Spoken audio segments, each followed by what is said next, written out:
तीन चार वर्ष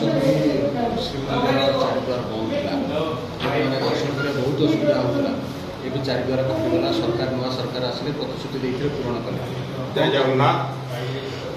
तो मरण काल विपरीत बुद्धि जो मानकर मरण काल आसे से जगन्नाथ को बंधन भितर रखी जगन्नाथ को बहुत दिन है आम ओडिया माने माँ भूणी मैंने बुढ़ा बुढ़ी लोक मैंने भक्त मैंने बहुत कांदुले जे जगन्नाथ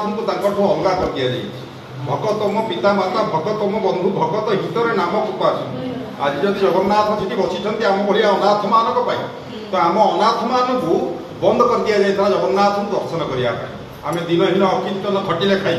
आम जब 5 घंटा 6 घंटा जाइए लाइन रू आम जगन्नाथ आम हृदय आम प्राण को वंचित करमको दर्शन करने आज महा खुशी दिवस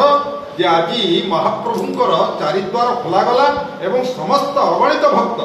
अनंत कोटि ब्रह्मांडर भक्त आसुच्च जगन्नाथ दर्शन करने आनंदर सहित दर्शन करेंगे महाप्रभु को आलिंगन करेंगे महाप्रभु आलिंगन मुद्रार अच्छा हे भक्त आस आस मु तुमको कुंडेबी तो आम भक्त हूँ कुंडेवा भक्त आम गरुड़ खुंब को कुंडा जाए हाँ तो से कुंडेवा को बंद कर दि जाता जोटा कि तमिल शासन चलता तमिल बंद कर देता किंतु जाओ ठाकुर कृपा अपार महिमा आज से बंधन टूटी जाइए चारिद्वार खोल जाइए भक्त मैंने आनंदर सहित भगवान को दर्शन करुँच बुढ़ा बुढ़ी वृद्धा लोक मैंने भी आनंदर सहित दर्शन करुँच